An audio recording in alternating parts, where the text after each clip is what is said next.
So hopefully my voice is nice and clear, and we're ready to learn about navigation, which many of you can use if you're on the highways later today. Okay.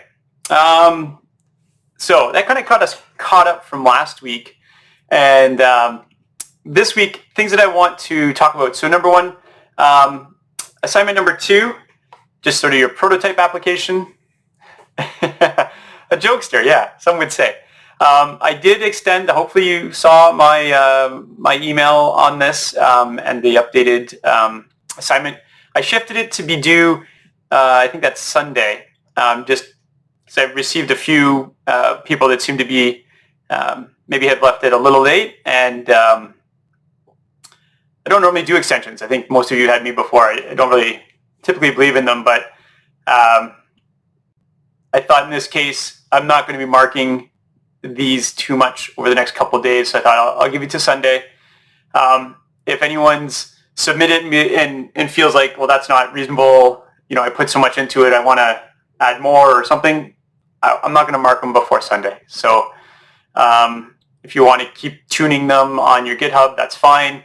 Just make sure whatever's on GitHub runs. That's my recommendation to you. This week in class, this week we have a quiz. And if you look at the breakdown of marks, there's a lot of marks in there for quizzes and tests. And the way I designed the course, there's the final exam, which is obviously heavily weighted, but I wanted to put some low cost or low risk testing opportunities in here as well. So that's what the quizzes are for. So you can see I put a few of them together. That's just to spread out the marks a little, and they're not intended to be lengthy. So if we look at the quiz for this week, where's Blackboard?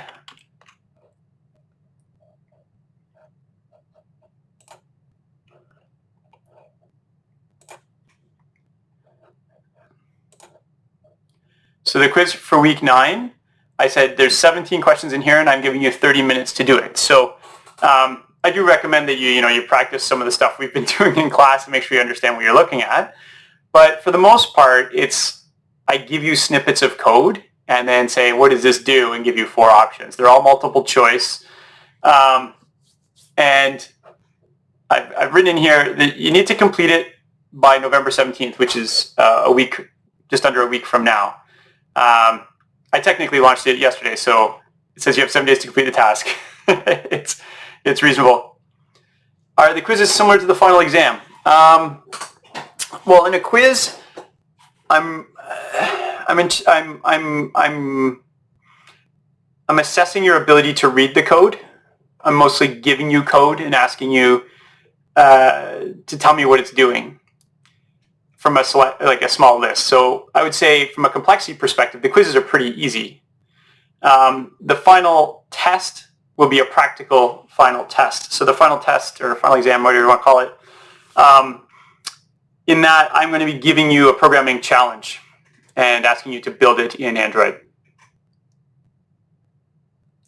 So that's the differences there. Some of the questions from the quizzes may work their way onto the final test, but most likely it'll be the majority focus of the final test is going to be practical. So yeah, so in terms of what is the quiz content, I'll actually show you not the questions, but where the categories are. Whoops.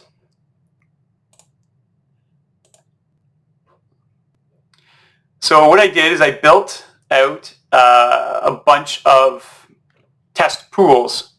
So in there, so for example, some of the questions are on Android Studio, some are on the Kotlin programming language, singular, layouts, activities, right? So basically our controller classes, intents, moving between scenes, questions about Firebase, and questions about the view model. So those are the categories, and if you look at those categories, they cover everything that we've done in class. Next question here. Is there a view model factory on the final exam? I do not know yet. I would say be prepared for that because that's a pretty reasonable thing to have.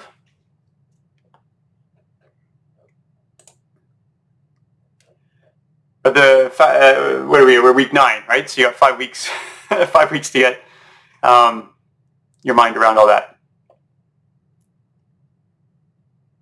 Soft, yes. Eric, I'm not sure that comment or statement there.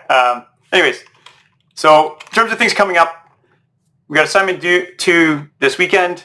Then we got a few small quizzes, and along with the quizzes, you're going to be continuously working on assignment 3.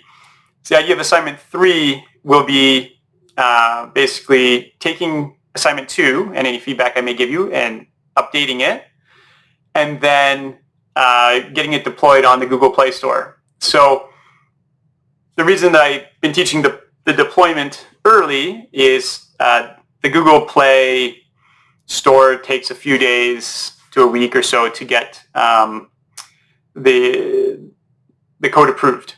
And if you leave that step to the last day that the assignment is due, you will not have it deployed in time. So you're much better to deploy early, right? Even if it's only a partial project, and then do a release, right? Do an incremental build to what goes on the Google Play Store. They don't review those in depth, to my knowledge. I think those are just sort of pushed out. Okay, so that's the last little bit of course. I don't know what we call that. Outlines, course logistics. Let's talk about navigation so we have enough time to handle it. So when you look at apps,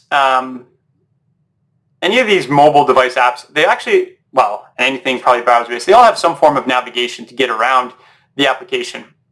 And the material design guidelines are actually a fantastic read. I haven't read them all. I've read chunks of it. But it really, really goes into great detail explaining the philosophies around their design. And you can see, in this sort of snippet here, where they've got like this menu bar with some icons on it, and then you click on the icons and different actions will happen. So like, for example, the little 3 bars, we all know, you click on those 3 bars, they're going to expand into a bigger menu item. So I put in here, Android has a lot of components for navigation, and it's important to keep those navigations items across all the different scenes or activities, I guess is the proper term, so that the user can always, they never get trapped into a corner, so to speak. And you'll see the way we're going to do it today. It's pretty easy to deploy navigation to all of our different activities. So across the top we have the app bar, and right now our app bar just shows the title of our application. That's all it does. And there's several different examples here to sort of outline them.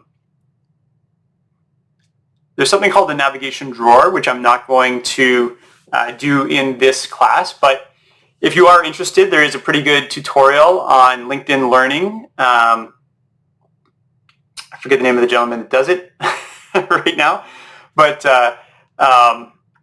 basically a navigation drawer is similar to how Blackboard compresses things off to the side. So in Blackboard, if I click that, I lose the navigation, right? So if I shrink this,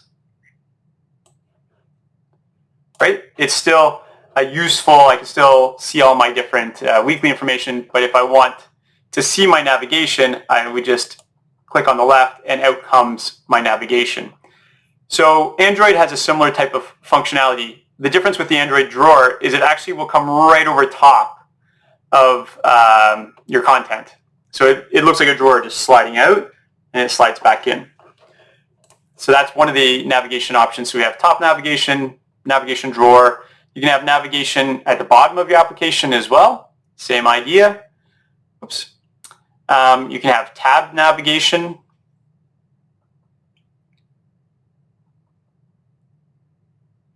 Blackboard's app has that on Android. Oh, okay, cool. So I guess I haven't actually played with it, but I guess Eric was saying the navigation drawer, if you use Blackboard's mobile app for Android, they actually use that navigation drawer. Some bottom nav, we have tabs, and the application bar, they've sort of broken this down so you can sort of see things a little bit here. So we have different navigation icons, action icons, menu icons, filter icons, and a title. So we can configure all of these items. And a lot of what we're going to do today is really more about building awareness. And we're going to build these action icons, but that's pretty much what we're going to achieve today. So right now, our activity extends the app compat activity. So if you look in, we go into Android Studio here, probably any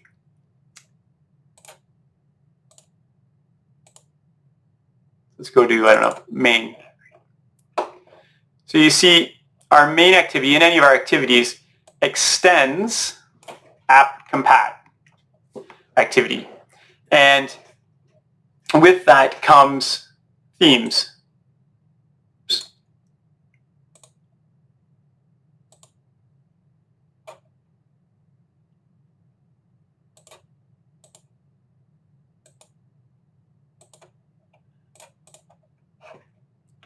And part of that default theme is the material components day, night, dark, action bar theme. So in our app right now,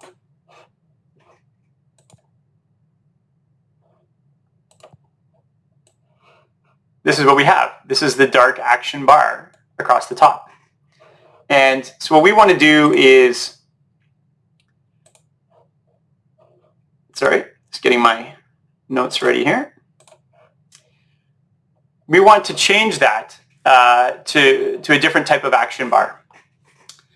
So that's where we're going to start off right now. So if everyone's got Android Studio open, and where I am is I'm using the Android view. I've gone under Resources, Values, Themes, and then you can see there's two themes here. One's day and night. We're only going to really look at the daytime one. So themes, material design, day, night, and then instead of saying dark action bar in here, we're going to say no action bar.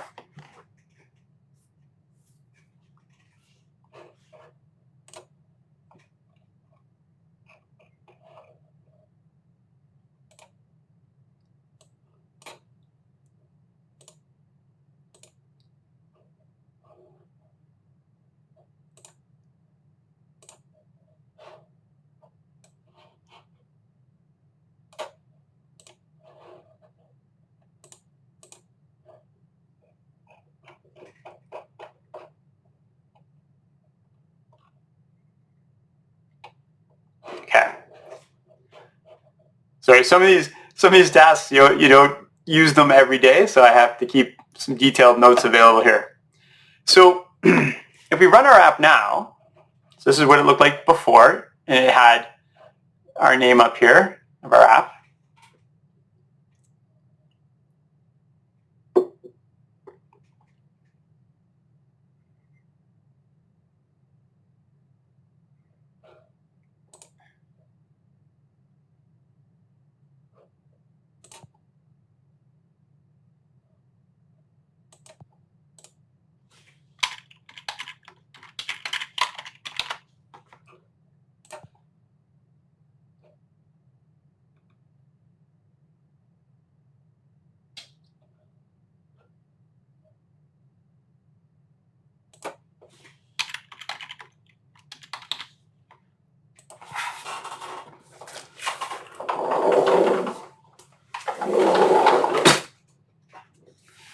And now you see what happens is we've lost our action bar.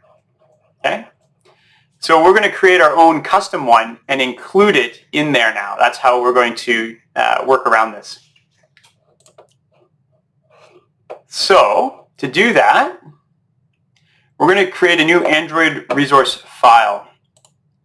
So under resources here, I'm going to right click and say new Android resource file. So under resources, new Android resource file. And the resource type, instead of values, is going to be menu.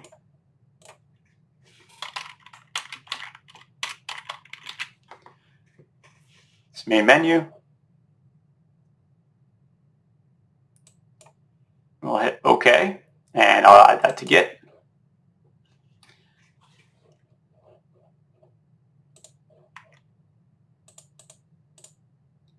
So this is our what our current main menu comes up as. You can see maybe the font choice here isn't ideal, and we're going to add some icons off to the right here. So in order to add the icons, we're going to need some icons to use. So let's grab some of those. So under the drawable folder, I'm going to right click and say new vector asset. And I want 3 different assets. So remember, if you click on clip art, you can search for new items. So in case you missed it, I'm going to right click, new vector asset, and then where it says clip art, I'm going to click on there. And in here we're going to find some icons. So let's try something to do with add. So if I want to add a new restaurant, so I like this little icon here where it says add to photo. So if you're not seeing it, if you say add to, it'll come up. So add to photo, I'm going to say OK.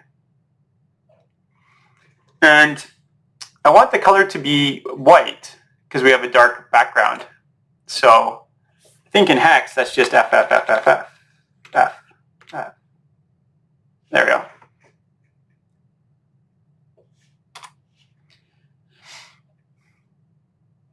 And you can leave the name the same, or you can give it a new name. This is like, let's call this add restaurant icon. Say next. And we can just do finish. And so now if I want a menu item,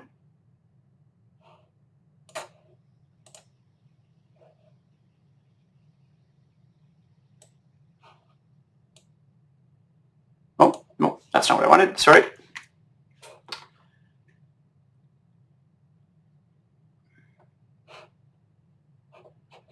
One second here, my apologies.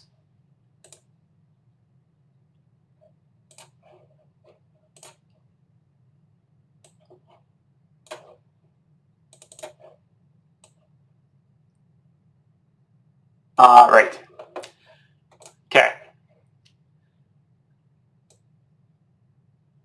So I'm going to go into split mode here. And actually, I'm just going to add an item. So I'm going to say item. And I'm going to give it an ID. And this one would be action add. And the icon for it is in our drawable folder. And we called it add restaurant icon. And we can give it a title.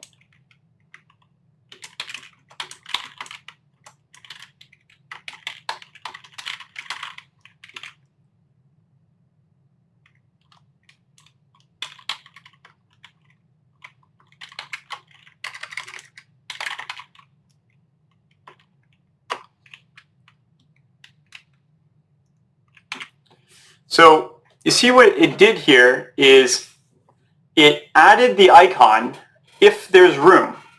So if we add enough of these, we'll run out of room and it won't show them all. It'll just give us the ... And you can see the title here is in yellow. That's because I haven't added it to our string resource file. So I hold Alt-Enter, extract the string resource, and now it's happy.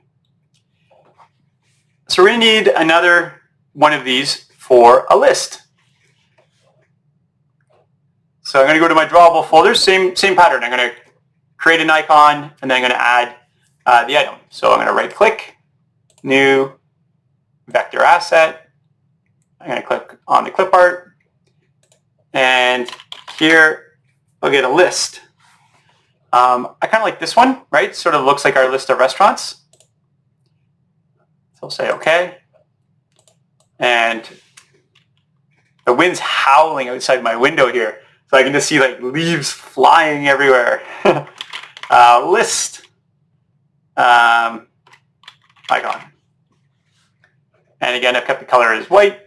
Say next. Say finish. So now, for my list icon, I'll add that to GitHub. I'm going to select all this and do Control D.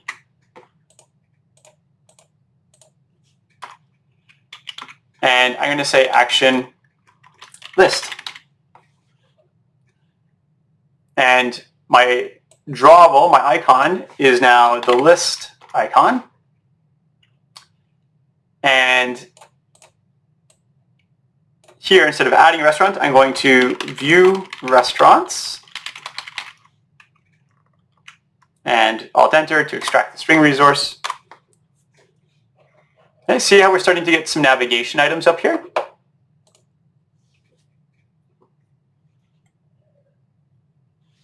And then we're going to do this one more time for a profile page, which we haven't created yet. So to do that, I'm going to right-click, say New, and Vector Asset. Click on my clip art. And in here, I don't know, profile, no. Avatar, no. Let's see, account. There we go. I like the account one.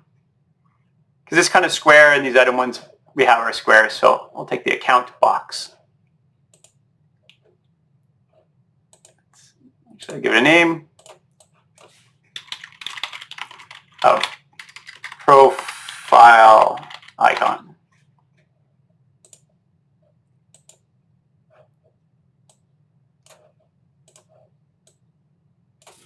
Yay.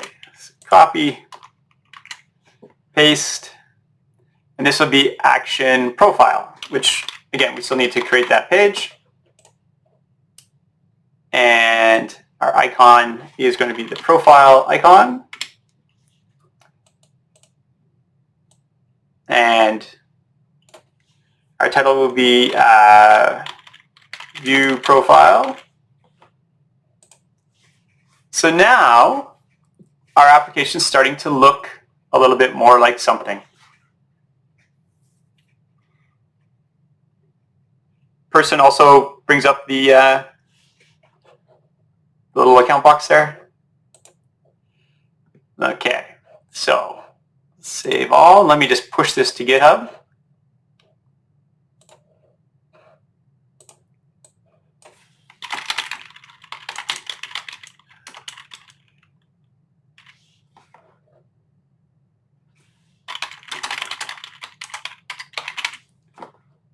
Commit and push.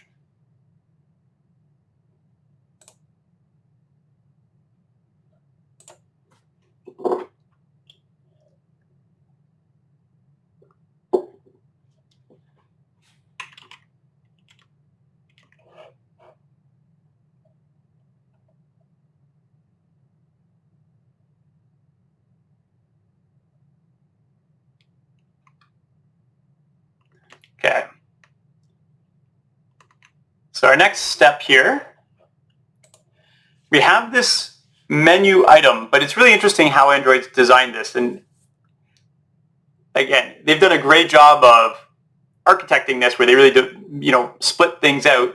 But basically our menu now needs to go into a toolbar item, and then that toolbar item can be included into our existing activity layouts. So we need to go to our layout files, and we're going to right click on layout, new, layout resource file, and in here I'm going to call it toolbar main.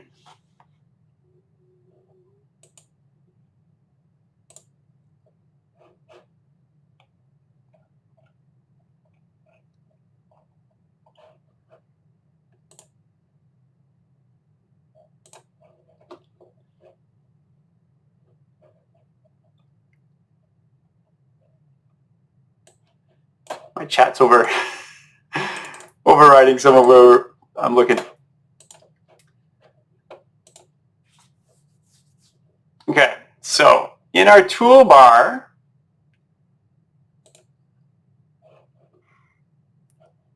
or in here, we want to add a toolbar. So I'm going to go to search and say toolbar. And you can see under containers, there's one toolbar. So we'll drag it in. And we need to, because we're in a constraint view, so we need to grab these little circles and attach them. So you can see this is a top toolbar now. If I wanted bottom navigation, I would just put the constraint down here and it would become bottom navigation. Now, one of the interesting things I have found with toolbar, and I don't know why it does it because none of the other view objects seem to do this, but it took this default width of 409 density independent pixels. And I suspect that's the size of my screen, but what I really want is for it to be the entire width no matter what, right? So you can imagine on a tablet, 409 is not that big. So I'm just going to say here, match parent. So it's always the same width as whatever it's being shown on. And now I have a toolbar widget that I can use. And I'm going to add the toolbar to my different activities. Now what's fascinating here is that in the controller class, we inflate the toolbar with our menu. So it does seem like a lot of layers. I don't know why they designed it this way. Whoops. But they have. So to the best of my knowledge, we have to create the menu item. The menu item can go into a toolbar. The toolbar can then be included into our different activities. And we're going to inflate them as we go. So right now, our application, once we log in, goes to our list of restaurants. And you can see we don't currently have any toolbars here. So we're going to update this view to include our toolbars.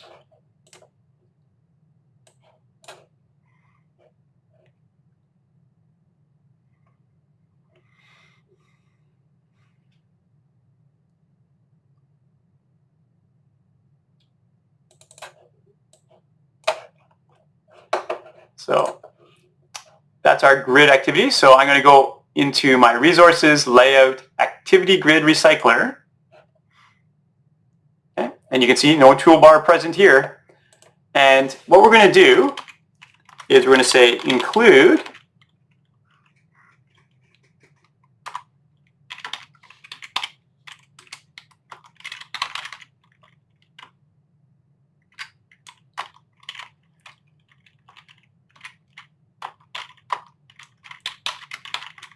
something that we're going to call it the main toolbar. And this is where we specify the layout. We'll say layout equals at layout toolbar main. So this grabs this toolbar main file. And you can see it put it there at the top for us. And now we need to attach it, because right now it's just sort of floating there. So we're going to say start to start of the parent and end to end of the parent, top to the top of the parent. And, whoops. And we'll also specify the height and the width. So the width is match the parent. I don't know why it's complaining.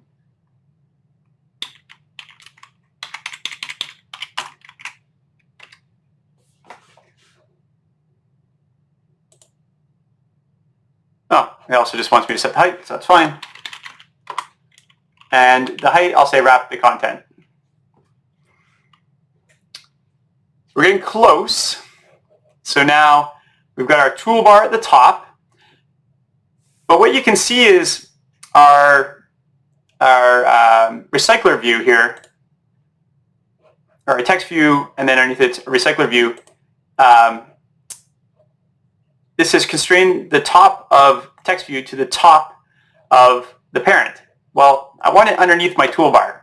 So what I'm going to do is I'm going to change this line here where it says constrain the top to the top of the parent. I'm going to say top to the bottom of my main toolbar. And that will slide things down.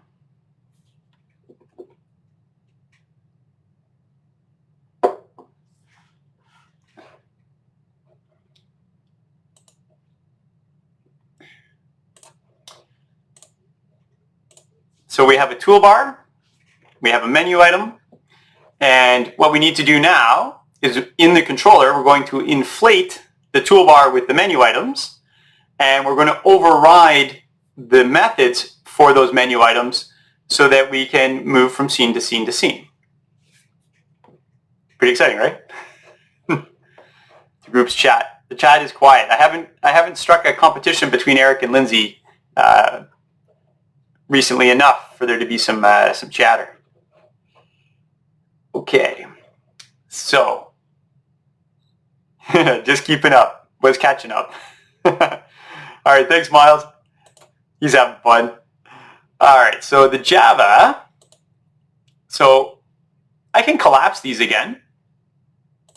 I'm just going to go to my settings, compact metal packages, so I don't have to click through so many items. And in our grid recycler activity, so this is this activity, I'm going to go to that controller class now.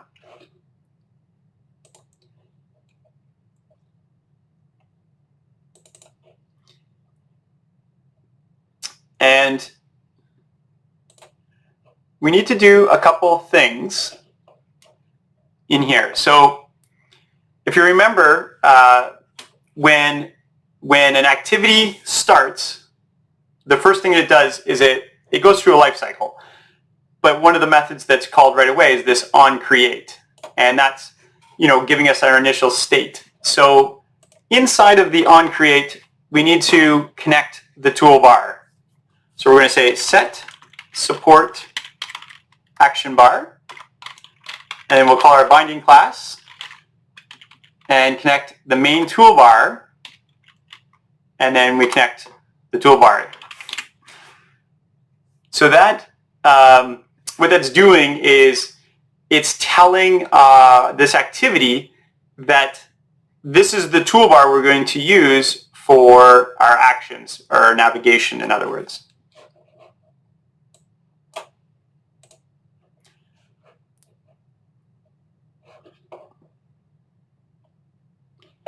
And then what we need to do is outside of our onCreate method,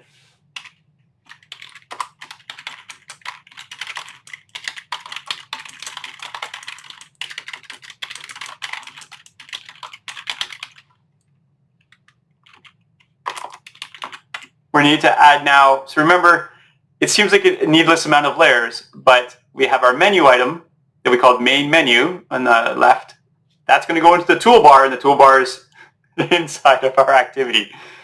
So we're going to say override the function called onCreateOptionsMenu, because that's what we're creating here. Okay, so override onCreateOptionsMenu. It extends the Boolean class and has to return a Boolean. So what we're going to say here is menu inflator inflate r.menu.mainMenu.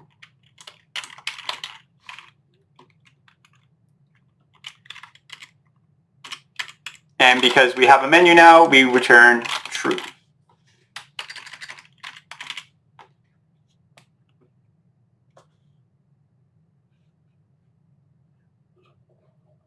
Okay, so now if we reload our application,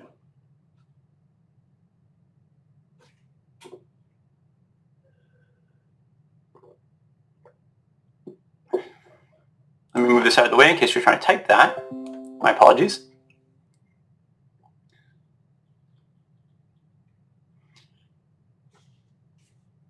And because we have authentication, I'm actually going to sign in with Google on mine so that every time it comes in, I don't have to type in my password and stuff again.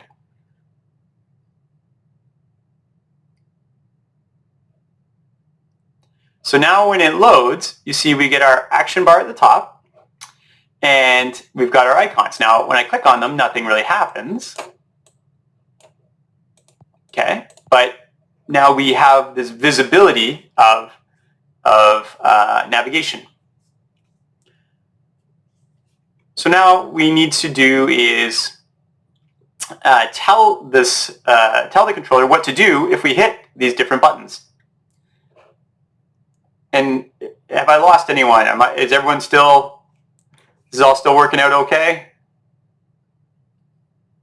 So far, this navigation bar is only on this one view, but you'll see that all we're going to do is actually kind of cut and paste this into the other activities, and it'll be everywhere.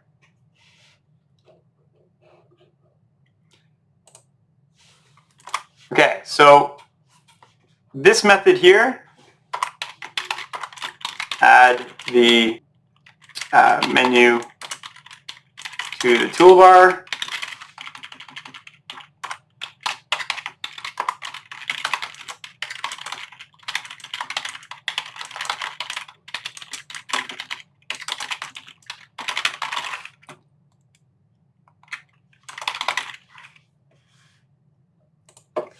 So now we need to tell our program what to do if someone clicks on these. So to do that, the navigation class already has a method called onOptionsItemSelected, and you can see the item selected. It's showing us right here that it's a menu item. So like if you click on one of those items in the nav bar, it knows that it's a menu item. So what we're going to do is we're going to say when. Now when in Kotlin behaves much like switch. So when we say when item.item ID, okay, so what's passed into this method is it's a menu item, but the argument name is item. So when we get the ID for that item, we can then decide what to do. So I'm going to say r.id. So when it was action add, okay, so that's, we want to add a new restaurant. Then we just have to say start activity, and we'll create an intent. We'll pass in the application context.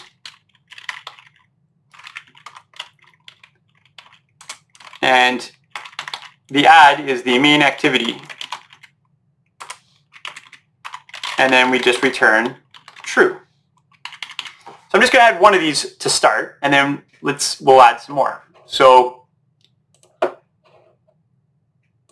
I'll relaunch our application.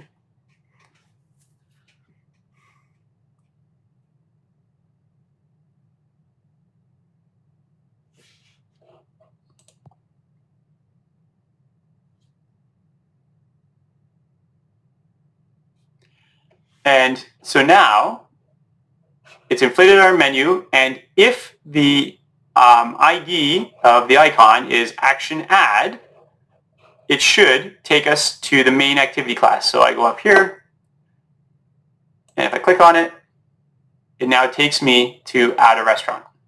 And I have no way to get back. Well, I have the back arrow. But my other items don't do anything. So I need to hook them up as well.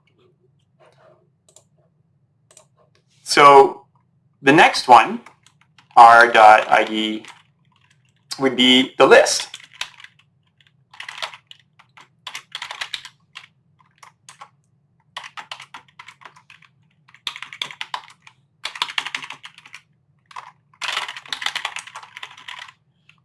Now, if we click on the list, the class we want to go to is the one we're actually currently in, which is the grid recycler activity. So we don't want to start another activity if we're already there. So I'm going to leave this here, but I'm going to comment it out. Correct, Eric. No need for breaks. So when it gets to this line here, return true, it's leaving things. Anytime you have a return statement, it overrides the need for a break. And then the last one we have here, r.id action, I think I called it profile. We haven't created that yet. So for now, I'm just going to leave it blank.